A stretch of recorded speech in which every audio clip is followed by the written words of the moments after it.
नमस्कार, मैं पायल शुक्ला। आप सभी का स्वागत है न्यूज टंका हिंदी में। संजय राउत ने राज्य के उन डॉक्टरों और नर्सों को लेकर विवादित बयान दिया जो कोविड के दौरान अपनी जान की परवाह किए बिना राज्य में दिन रात काम कर रहे थे।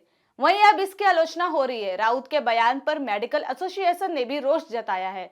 संजय राउत ने मीडिया से बात करते हुए कहा कि राज्य में डॉक्टर और नर्स कोविड के शुरुआती दौर में अपनी जिम्मेदारियों से भागे। वहीं संजय राउत के इस बयान पर लोगों का रिएक्शन आया है। राउत के बयान की राज्य के डॉक्टरों और उनके संगठनों ने निंदा की है।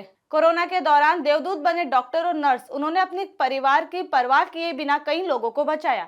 लेकिन इन्हीं डॉक्टरों के बारे में बात करते हुए संजय राउत ने अभद्र भाषा का इस्तेमाल किया और उनका अपमान किया।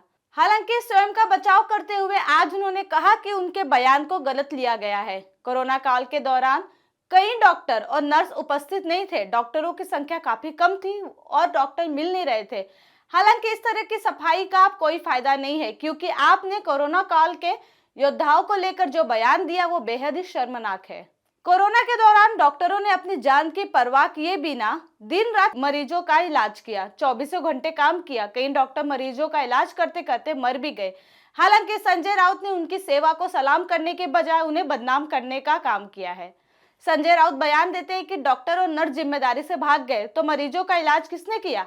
जब संजय राउत यह बयान देते हैं कि तत्कालीन मुख्यमंत्री उद्धव ठाकरे ने ठोस फैसले लिए, इसीलिए हम कोरोना पर जीत पाए, नहीं तो मीठी नदी में लाशें तैरती नजर आती। इस तरह का बयान देने के बावजूद आपने डॉक्टरों, नर्सों, मेडिकल स्टाफ का अपमान किया।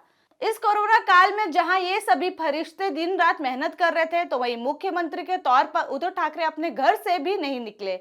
इसलिए यह बात की आलोचना की गई कि महाराष्ट्र ने कभी ऐसा मुख्यमंत्री नहीं देखा जो घर बैठे राज्य के मामलों को चलाता हो। वहीं कोरोना काल में संजय राउत का एक बयान खूब चर्चा में रहा था, जिस पर राउत का खूब मजाक उड़ाया गया था। उन्होंने कहा कि डॉक्टर होने का क्या फायदा, दरअसल डॉक्टर से ज्यादा कंपाउंडर जानते हैं। मैं कभी डॉक्टर से दवा नहीं लेता, कंपाउंडर से दवाई लेता हूँ, क्योंकि वे ज्यादा जानते हैं। उन WHO वालों की मत सुनो, उनकी वजह से ही कोरोना वायरस बढ़ा है। दरअसल कोरोना पीड़ितों की मदद के लिए दौड़ते हुए राउत की तस्वीर हमने कभी नहीं देखी। राउत कभी अस्पताल नहीं गए और मरीजों की मदद करते नहीं दिखे। वहीं कई समाज सेवी थे जो सीधे तौर पर मरीजों की मदद कर रहे थे। राष्ट्रीय स्वयंसेवक संघ भी सड़कों पर उतर आया और लोगों की मदद के लिए हाथ बढ़ाया। लेकिन उद्धव ठाकरे ने घर बैठकर स्टीम लेने की सलाह दी थी। जिम्मेदारी परिवार पर डाल दी गई। दुर्भाग्य से उस दौरान महाराष्ट्र कोरोना से होने वाली मौतों और मरीजों की संख्या में पहले नंबर पर था। तो इसका जिम्मेदार कौन था? क्या हम यह कहें कि उद्धव ठाकरे द्वारा लिए गए निर्णयों के कारण ऐसा हुआ था? बताइए, ऐसा कौन सा फैसला लिया गया कि महाराष्ट्र मौत के मामले में नंबर 1 हो गया? तत्कालीन मुख्यमंत्री तो घर से बाहर भी नहीं निकले, फिर फैसला कैसे लिया गया? संजय राउत का कहना है कि डॉक्टर और नर्स अपनी जिम्मेदारी से भाग गए थे। तो सवाल ये उठता है कि क्या संजय राउत डॉक्टर का काम कर रहे थे? इसके विपरीत तत्कालीन विपक्षी नेता देवेंद्र फडणवीस और एकनाथ शिंदे असल में मैदान में उतरे थे। देवेंद्र फडणवीस को भी इस दौरान 2 बार कोरोना वायरस हुआ। कोरोना के बाद उन्होंने निजी अस्पताल के बजाय सरकारी अस्पताल में इलाज कराया। उन्हें सरकारी अस्पताल, वहां के डॉक्टरों पर ज्यादा भरोसा था। लेकिन जब महाविकास आघाड़ी के नेताओं को कोरोना वायरस हुआ तो उस वक्त वे एक निजी अस्पताल पहुंचे। वे किसी सरकारी अस्पताल के भरोसे नहीं रहे।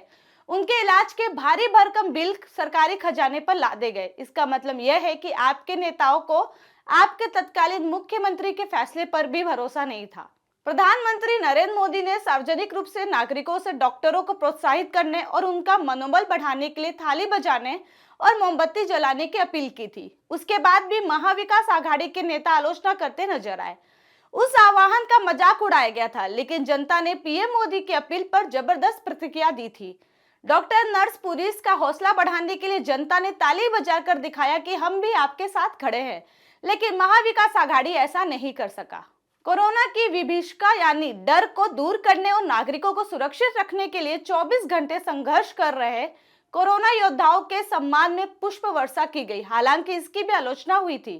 प्रधानमंत्री नरेंद्र मोदी जानते थे कि थाली बजाने और दिया जलाने से मरीज ठीक नहीं होंगे, लेकिन मोदी जानते थे कि डॉक्टरों की कृपा से ही मरीज अवश्य ठीक हो जाएंगे। एक डॉक्टर भी इंसान होता है। महाविकास आघाड़ी के अधिकांश नेता इस बात को भूल गए होंगे।